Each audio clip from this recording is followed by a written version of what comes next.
In 5, 4, 3, 2, 1. Welcome back to I Think Podcast. Yang bisa dilihat. Sesimpel Awam ya. budgeting. Jadi lu kan kalau misalnya udah bikin laporan keuangan rutin, lu akhirnya bisa ngelihat nih biaya operasional lu, misalnya kayak sewa tuh kira-kira berapa. Lu tiap bulan berapa. Terus misalnya office supplies, misalnya lu kayak beli ATK gitu segala macam, kan lu bisa review. Oh ternyata gua setiap bulan stabil beli ATK tuh 2 juta, berarti bulan depan gua harus siapin nih 2 juta buat beli ATK. Once tiba-tiba keluar duit lebih banyak ATK-nya, berarti kan ada pertanyaan kenapa lebih banyak. Lu jadi bisa cari tahu kayak gitu. Dan itu juga bisa ngebantu lu buat ngecegah ada fraud sih, ada kecurangan, misalnya ada karyawan lu yang ngetir duit apa segala macam, itu bisa dipakai buat review. Simple audit kayak gitulah. Oke, berarti kan kalau dari pertama yang tadi lo bilang bahwa, let's say tadi contoh, mungkin gue bisa tambahin sedikit bahwa kalau misalkan, gue motong. Kenapa budgeting penting? Karena kadang kan kita bisnis,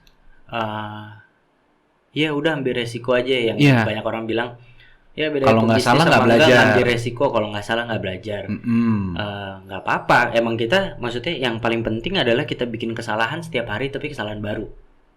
Tapi kesalahan aja nggak cukup. Sebelum kita bikin kesalahan, kalau kita bisa ngukur kesalahan kita, resiko atas kesalahan kita bisa ukur, itu lebih baik lagi. Jadi walaupun itu kesalahan, tapi setidaknya nggak ngebikin lo fucked up lah gitu. Iya. Setidaknya pada saat kalau lu bikin kesalahan, lu tahu itu salahnya di mana dan harus bangkitnya seperti apa. Walaupun jatuh di tempat yang berbeda. Iya. Gak apa-apa bikin kesalahan, lu tiap hari salah nggak apa-apa, tapi salahnya yang baru. Jangan tiap hari ya sama-sama aja lu bikin kesalahan, kan ya udah salah, kesalahannya sama aja tapi lo expect hasilnya beda kan, ya kocak. Ya itu yang kadang-kadang kan ya, karena banyak orang selalu berpikir bahwa bisnis itu lo harus belajar di lapangan, lo belajar dari kegagalan. Tapi kan mungkin dengan hal ini kan, makanya gue juga belajar dari lo secara keuangan adalah kita gagal nggak ada masalah, tapi pada saat dengan adanya laporan keuangan yang bisa review, kita juga sendiri punya indikator bahwa kita nih tadi salahnya di mana dan harus berbuat apa. Iya. Nah, tadi lo sudah jelaskan sedikit bahwa pada saat lo punya laporan keuangan, lo bisa meminimkan lah yang tadi fraud, atau mungkin orang bilang bahwa terjadi kecurangan, atau mungkin pada saat kalau lo baru punya bisnis, belum bisa hire manager, sehingga akhirnya lo masih turun ke lapangan sendiri, karyawan masih lo handle sendiri gitu kan.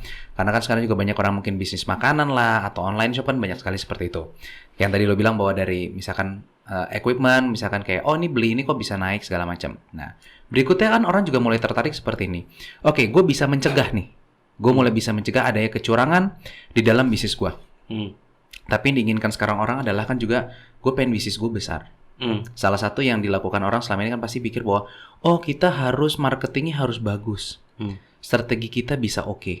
Nah, kalau kita mau buat strategi marketing, let's say mungkin dengan cara perluasan wilayah lah, buka cabang baru lah, atau apapun itu, kira-kira apa yang kita bisa lihat dari laporan keuangan indikatornya? Banyak sih. Kayak misalnya lu pengen ekspansi nih, lu bisa ngukur dari ekspansi lu itu berapa biaya yang akan keluar, karena kan lu bisa ngerujuk dari cabang yang udah ada sekarang kan. Ya nggak mungkin istilahnya ekspansi kalau seandainya sebelumnya belum ada cabang. Oke. Karena kalau sebelumnya nggak ada cabang, namanya bukan ekspansi, berarti baru launching. Oh iya. berarti pas lu mau ekspansi kan berarti lu nambah dong. Lu udah punya anak nih satu, lu mau nambah lagi gitu. Nah, berarti kan lu bisa ngukur nih cost-nya berapa. Oke. Untuk ngebangun satu cabang itu. Nah, cost itu dilihat dari mana? Nah, mungkin pasti orang kan laporan keuangan pasti mereka bingung kan. Nah, menghitung cost untuk di awal pertama kali untuk bikin cabang kita siap atau enggak dari mana? Yang paling simpelnya dulu. Kalau di accounting, pendapatan lu atau gimana? Lu mau ngelihatnya pendekatannya accounting atau keuangan? Berbeda. Beda. Pendekatannya akuntansi atau keuangan tuh beda. Karena kalau misalnya gue bilang keuangan, gue bisa bilang gue beli tanah itu gue bilang cost, gue bisa bilang itu. Tapi kalau di accounting itu dianggapnya aset. Oh. Bisa aset, bisa cost. Kalau di accounting bisa lebih fleksibel lah. Tapi kalau di finance kan lebih fokus kas keluar lo. Oh, gue keluar kas, pokoknya nih gue keluarin uang untuk bangun cabang misalnya 100 juta buat gue bayar sewa di mukanya berapa untuk berapa bulan, atau enggak misalnya gue beli tuh ruko berapa juta, terus habis itu gue ngisi interior gitu segala macem, lu isi ekspektasi lu. Karena namanya ekspansi berarti lu pengen nambahin revenue lu dong, naikin revenue lu. Berarti si cabang ini lu berharap nyumbang berapa persen revenue nanti. Gitu kan. Berapa persen revenue-nya bisa diukur dari mana? Ya dari analisa lu sebelum bangun tuh cabang. Lu kan sebelum lu bangun tuh cabang lu ngeliat kan, oh berapa besar sih marketnya di sini bisa gua grab. Terus kira-kira kalau misalnya orang-orang di sini udah aware belum sih sama gua? Terus lu bisa ngeliat perkiraan kayaknya dari cabang ini BP-nya berapa bulan ke depan, targetnya berapa. Terus akhirnya nanti lu bisa masang target. Misalnya kalau makanan ya. Iya. Lu harus jual berapa porsi dalam 1 bulan. Untuk minimal kayak menutupi kos-kos yang tadi kos yang rutin berjalan. Kalau kos yang rutin nih misalnya bayar sewa kan itu rutin. Terus bayar direct material kan bukan direct material, bayar ATK gitu segala macam itu kan rutin. Kalau direct material kan tergantung kalau lu jual ya berarti direct material lu beli dong gitu. Nah, oke. Di sini gua sudah agak mulai nangkep nih pada saat mungkin orang mau ekspansi atau mungkin pada saat untuk siap-siap lah pasang ancang-ancang untuk ekspansi. Yang tadi gue akhirnya kepikir juga seperti ini, butuh berapa bulan untuk kita bisa melihat review keuangan kita bahwa kita siap atau enggak. Karena kan kalau kita bisnis kan kita tidak bisa memastikan bahwa kalau bulan ini dapat 10, bulan depan 10 lagi kan belum tentu. Kan fluktuatif. Pertanyaan adalah kita butuh berapa bulan sebenarnya untuk melihat bahwa ya kayaknya di angka kepastiannya di sini deh. Maksudnya rata-rata. Misalkan contoh laporan itu bisa lu baca. Iya. Yang bagus tiap hari, tiap detik. Makanya kenapa ada teknologi yang ngebantu itu. Tadi yang gue bilang, angka bisa otomatis masuk, akhirnya lu bisa review laporan keuangan lu otomatis. Jadi berarti kalau lu simpulkan seperti ini mungkin. Tapi emang sampai sekarang gue belum lihat sih ada laporan keuangan yang bisa maksudnya belum ada aplikasi yang bisa dipakai ke usaha kecil yang bisa review laporan keuangan tuh tiap hari. Tapi ini mungkin nanti yang nonton ada yang orang accounting pasti agak against karena emang ada beberapa pendekatan accounting tuh yang nggak bisa harian dihitungin gitu, karena accounting ada estimasi gitu segala macam. Sebenarnya kan balik lagi estimasi kan kita bisa balik ke harian, toh juga itu buat laporan manajemen buat internal doang kan. Gue cuma pengen lihat misalnya deh istilah, lu pernah dengar istilah depresiasi nggak? Iya. Nah, mungkin yang belum dengar gue bantuin ada penurunan. Jadi pada saat kalian mungkin bikin bisnis, kalian mungkin beli mesin atau kalian mungkin yang punya makanan beli kompor, beli apa, kalian beli di harga 200.000, perlahan nanti akan turun.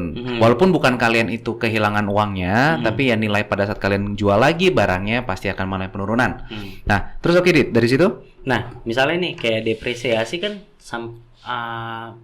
dari dulu sampai sekarang, sampai terakhir gue belajar accounting masuk kelas masih bisa dilihatnya per bulan kan, kita ngurangi kos itu. Tapi kan kita bisa estimasiin lagi itu per bulan jadi per minggu jadi per hari bisa jadi per jam. Itu kan masalah estimasi doang kan. Kalau nanti ada meleset kan ada adjustment di akhir bulan.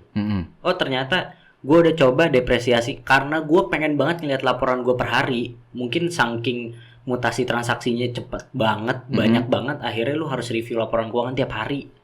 Iya. Jadi jadi lu kayak depresiasi pun pengen lu akuin per hari. Misalnya kayak gitu. Ya udah lu bisa tarik estimasi per harinya depresiasi berarti berapa nih untuk mesin A, mesin B, mesin C. Tapi kalau lu bilang tadi baiknya secara umum baiknya ya bisa per jam per hari gitu. Baiknya sama aja kayak lu kalau paling baik laporan keuangan bisa diupdate secepat apa sih? Secepat lu refresh Instagram lu. Itu paling bagus. Jadi lu bisa ngeliat kondisi lu tiap hari gitu, tiap saat. Gue pengen lihat kondisi laporan keuangan gue. Tapi balik lagi, lu sesuaiin sama perubahan paling cepat di dalam perusahaan lu. Kalau misalnya transaksi lu cuman paling adanya misalnya nih kayak lu punya showroom mobil yang jualannya misalnya sebulan paling 10 mobil, 8 mobil. Misalnya sebulan 1 mobil, ya nggak perlu dong lu harus lihat laporan keuangan lu tiap hari gitu. Jadi ya sebetulnya sesuaiin aja. Misalnya gue pengen ya sebulan sekali gue cukup lah, atau ya gue seminggu sekali cukup. Jadi bahwa orang itu kalau ditanya reviewnya kapan tergantung dari industri lu apa dan kebutuhannya apa. Kebutuhan manajemen, nggak industri. Industri tidak dilihat berarti? Enggak, tergantung manajemennya aja, egonya kayak gimana. Oh. Kan sebetulnya kayak gitu. Misalnya kayak ya kan tadi gue bilang ego kan. Misalnya manajemennya nggak mau lihat, misalnya oke, uang masuk sebulan sekali, tapi gue pengen lihatnya tiap hari, ya udah. Oke, jadi let's say misalnya, makanya tadi gue kepikiran gini, apalagi kalau karena mungkin gue juga ada bergerak di bisnis industri F&B ya, dengan kemajuan sekarang dengan misalkan ada online segala macam, biasanya tuh perusahaan-perusahaan online tuh memberikan laporan sama kita tuh pasti di tiap hari, biasa di jam 000 pagi itu biasa sudah ada laporan semuanya. Berarti kita itu pun sebagai owner atau sebagai pembisnis pun juga tidak perlu juga kita lihat tiap hari, atau sebaliknya pun juga bahwa kalian itu juga bisa lihat juga tiap hari. Mungkin ada orang kan taunya kayak, oh lihatnya akhir bulan aja. Ternyata kalian juga bisa ngeliat dengan tiap hari juga pun bisa. Atau dengan sebaliknya, tergantung dari karakter kita juga berarti ya. Mungkin mau bisa lebih spesifiknya, misalnya kalau lo nanyanya laporan keuangan, yang tadi gue bilang posisi keuangan, laba rugi sama arus kas, kayaknya kalau per hari kayak terlalu ribet, tapi mungkin bisa hal-hal penting di dalam laporan keuangan lu pengen review per hari, kayak misalnya uang kas masuk, uang kas keluar, itu bisa kan lu review per hari. Penjualan lu, terus biaya lu hari ini berapa, itu kan lu bisa pantau tiap hari, nggak usah dijadiin laporan keuangan, itu pun informasinya udah cukup kan, kayak gitu. Oke, nah tapi misalnya kayak tadi lu dapat laporan penjualan gitu kan dari aplikasi. Misalnya penjualan lu ada yang dari non aplikasi, berarti kan lu harus rapelin, iya, lu harus gabungin kan. Karena lu pengen lihat dalam sebulan ini, dalam satu hari ini, gue penjualan berapa total. Terus berapa yang dari online, berapa yang dari offline. Betul. Ya kan? Malah mungkin ntar mau lu pecah lagi per menu apa segala macam kayak gitu. Nah itu sebetulnya bisa lagi disesuaikan treatmentnya dalam lu nyatat laporan, nyatat transaksi di accountingnya, itu lu bisa customize lagi harusnya ya. Nah, ini gue juga akhirnya menariknya nih gini. Kebanyakan orang dan gue pun juga pada saat pertama kali masuk di industri makanan F&B seperti itu, terkadang banyak orang hanya mereview dari yang kita dibilang masuk arus kas saja.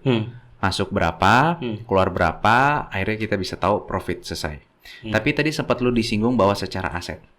Terkadang kan kadang-kadang kita mungkin sebagai di luar sana pembisnis yang awal tidak memikirkan seperti kayak aset penurunannya berapa segala macam. Nah, mungkin buat pemula itu apakah segitu pentingkah untuk kita memikirkan aset itu penurunan atau tidak?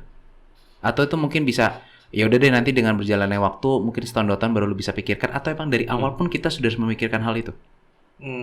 Kalau lu ini pendapat pribadi ya, bukan pendapat dari dunia accounting ya. Kalau memang entar ke depannya kita perlu, ya siapin aja dari sekarang.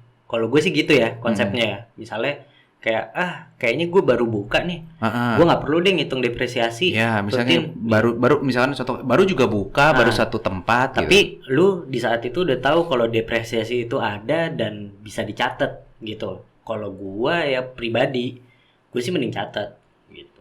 Mending gue mulai hitung tuh depresiasi gue. Ibaratnya itu kan emang udah terjadi kan. Ya kita anggap aja, kenapa harus nggak kita anggap? Akhirnya kan nanti lu bias ngeliat laporan keuangan. Soalnya ada note, misalnya kayak di laporan keuangan itu kita ambil contoh ya, mungkin ini agak spesifik ya. Semoga ya agak jelas nih penjelasan gue. Laporan laba rugi, lu kebayangkan strukturnya dari penjualan, terus habis itu harga pokok penjualan, kita dapat laba kotor, habis laba kotor kurangin laba operasional, dikurangin beban operasional, dapat laba operasional. Setelah itu baru dikurangin tuh sama depresiasi. Nah, ada perusahaan yang dia untung di untung di laba operasional, tapi di laba bersih kan setelah dikurangin depresiasi laba bersih. Pas di laba bersih minus. Karena asetnya banyak banget, terus angka depresiasinya gede. Tapi balik lagi, kalau kita ngelihat kacamata bisnis ya, depresiasi itu nggak perlu dilihat gitu, nggak perlu dilihat nggak apa-apa, karena dia kan non cash asset kan, non cash expense. Jadi sebetulnya itu biaya terjadi. Ini agak teknis accounting nih. Tapi nggak apa-apa. Mungkin gue agak sedikit bantu secara prakteknya karena gini, paling gampang simpel gini, Dit. Makanya tadi kenapa gue nanya depresiasi? Karena kalau kita ngomong depresiasi itu yang tadi sempat gue jelasin di awal, tadi bahwa depresiasi penurunan dari secara mungkin tidak uangnya ya. Nilai ekonomisnya turun. Nah, tapi gue di sini kemarin menyoroti karena baru terjadi sekitar seminggu lalu. awalnya gue tuh tidak menghitung bahwa let's say misal contoh, gue beli kompor. Kompor ini tahan berapa lama? Dan ternyata kemarin tiba-tiba kompornya rusak dan akhirnya pengeluaran baru. Nah, makanya tadi di situ makanya kenapa gue nanya. Walaupun mungkin yang denger ini dan kompor tuh jadi core aset lo kan. Nah, nggak ada kompor, mau baik itu ada makanannya pun kita nggak bisa jalan. Mau nggak mau itu harus keluar. Nah, karena itu tidak diperhitungkan sehingga akhirnya kemarin itu yang gua mengalami agak sedikit dibilang kerugian, tapi mungkin secara uang mungkin nggak. Tapi secara apa ya jadinya ya? Arus kali ya. Secara arusnya mungkin kayak pagi mesti gue udah harus buka. Kerugiannya. Jadi gini, kalau di accounting itu dia nggak cuman menilai monetary unit kan, kita kan ngelihatnya dari monetary unit kan.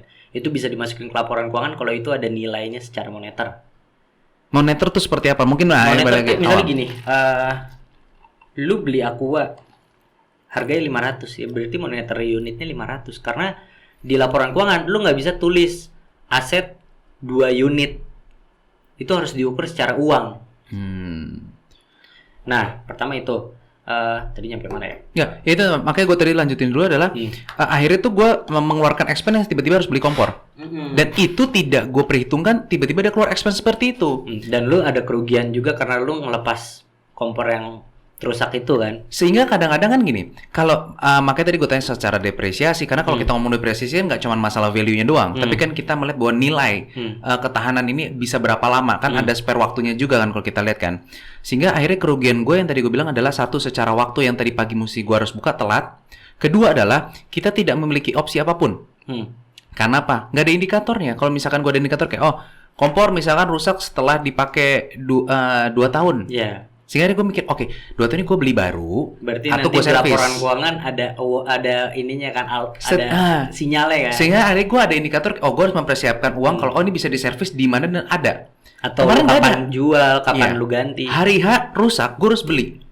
Apalagi buat orang pembisnis di awal itu kan sebenarnya agak amat sangat merugikan sebenarnya. Yang tadi cost mungkin kalau diservis itu paling cuma 50.000, tiba-tiba harus beli baru jadi 300.000, 6 kali lipat sebenarnya. Karena lu rugi juga karena lu nggak punya waktu untuk mempertimbangkan kan. Itu kerugian. Itu taken for granted. Untuk pebisnis tuh lu nggak punya waktu untuk mempertimbangkan itu suatu hal rugi yang benar-benar kayak lu mau marah ya emang harus ada dan emang kesadaran emang nggak dipikirin. Nah itu makanya tadi gue bilang apakah berarti secara depresiasi itu kan tadi bilang tergantung. Tapi kalau kita dilihat dari nilai gunanya, berarti penting banget dong sebenarnya. Iya, kalau misalnya lu udah tahu lu beli aset itu bisa terdepresiasi, lu bakal nganggap itu penting, lu catat. Makanya kan tadi gue bilang, mungkin sekarang dampaknya misalnya kalau lu baru buka, harusnya kalau baru buka berasa banget ya, karena biasanya kalau baru buka kan penjualannya kecil tapi depreciation expense-nya udah gede banget kan. Nah misalnya deh, tapi ya balik lagi sih sebetulnya itu penting sih. Kalau emang lu tahu nanti ke depannya lu butuh, lu siapin aja sekarang. Kalau gue sih gitu. Karena mungkin ini buat yang dengar atau yang nonton video ini, kenapa makanya gue tanya, gue sounding juga mungkin sebagai bantuan informasi juga. Sekarang kan bisnis itu macam-macam deh. Karena waktu pertama kali gue main di F&B itu kita pasti butuh kayak kompor. Mungkin kalau yang minuman butuh showcase, ada yang butuh cooler box dan segala macam. Nah akhirnya waktu dulu gue nggak punya waktu untuk berpikir dan gue nggak ngerti secara review keuangan secara detail. Sekarang banyak banget jasa seperti kayak pinjam atau sewa. Nah akhirnya gue tuh tidak bisa punya waktu untuk pemikiran kayak mending gue sewa atau gue beli. Karena terkadang kan orang mikir gini, udahlah yang penting beli aja karena kalau beli secara nominal lebih murah daripada sewa kalau dihitung-hitung. Sekarang akhirnya pas kemarin gue kejadian kayak gitu gue mikir kayak ya emang kalau beli lebih murah sih. Itu kompor berapa lama lu pakai? Jadi ngomongin kompor. Nah itu ya itu karena gue ngacat gue akhirnya lupa. Lu lupa kapan? Lupa. Sehingga makanya kalau sekarang makanya pas ini yang kemarin baru beli akhirnya gue catet. Supaya gue bisa prediksikan kira-kira itu bakal hancur di kapan lagi. Kalau kompor mungkin nggak terlalu mahal ya, tapi kalau misalkan contoh kayak showcase tuh bisa 4-5 juta. Cooler box, kalau cooler box lu rusak lu kelar udah. Kelar. Apalagi sekarang tuh makanya tadi ada jasa sewa, ada jasa beli. Awal gue beli kenapa cooler box, gue pikir kayak ini murah lah. Nah habis itu gue mikir kayak iya ya, kalau misalnya gue beli terus habis itu nanti kalau rusak servis gimana, terus habis itu nanti. Sedangkan kalau misalkan kita sewa, mereka biasa ada yang guarantee kayak kalau itu rusak kita langsung ganti baru. Nah, hal-hal yang kayak gitu kan orang-orang kadang-kadang nggak berpikir kan. Nah, sekarang setelah gue jatuh ya Mas Amran, gue kayak iya ya, ada beberapa hal yang harus kita beli, ada beberapa hal yang harus kita sewa akhirnya. Iya, itu kan banyak pertimbangannya. Kalau cuma dari barangnya aja itu lu bisa pertimbangan itu, belum lagi ntar biayanya lebih bagus mana sih, gue beli atau gue sewa atau gue beli ngutang atau gue beli tunai. Nah itu makanya di laporan keuangan kalau lu udah bisa ngeliat kita nggak usah ribet sampai bisa review laporan keuangan lah. Setidaknya nyusun laporan keuangan aja dulu, ngebikin laporan keuangan, terus lo tahu unsur-unsur dalam laporan keuangan. Itu juga nanti kedepannya bisa ngebantu lu buat ngeproyeksiin laporan keuangan. Oke, berarti yang bagi dengar segala macam, gua bantu kesimpulan terakhir mungkin ya, karena sebelum nanti pada makin pusing makin panjang. bagi yang awal, karena hari ini gua ngobrol sama lu, amat sangat membantu banget sih mengerti keuangan. Bagi yang pembisnis di awal, baik itu apapun yang mungkin di F&B, karena tadi kenapa kita ngomong banyak F&B, karena gue punya case di F&B ya, tapi apapun itu sebenarnya sama. Review keuangan itu amat sangat penting buat kalian, gak cuma masalah arus kas doang seperti kalian, karena kan selama ini mungkin untuk awal ya hanya berpikir bahwa kita bisa bayar karyawan atau enggak, kita bisa bayar sewa atau enggak, duit masuk duit keluar selesai. Tapi ternyata pada saat kalian bisa, apalagi dengan aplikasi tadi ya, udah amat sangat membantu. Kalian bisa mengindikatorkan kapan kalian akan turun, kapan kalian harus mengganti sesuatu, kalian harus siapkan duit kapan, kalian bisa milih sewa atau enggak. Itu suatu hal yang bakal membantu di bisnis kalian sebenarnya. Seperti itu Dit ya? Ya sebetulnya again, kayak yang tadi gue bilang, sebetulnya manajer, ya sebetulnya kalau lu punya bisnis, lu mau nyebutnya diri lu owner, mau lu nyebutnya CEO, lu tetap manajer. Iya. Karena lu yang ngelola lah ya. Manajer itu kan artinya pengelola.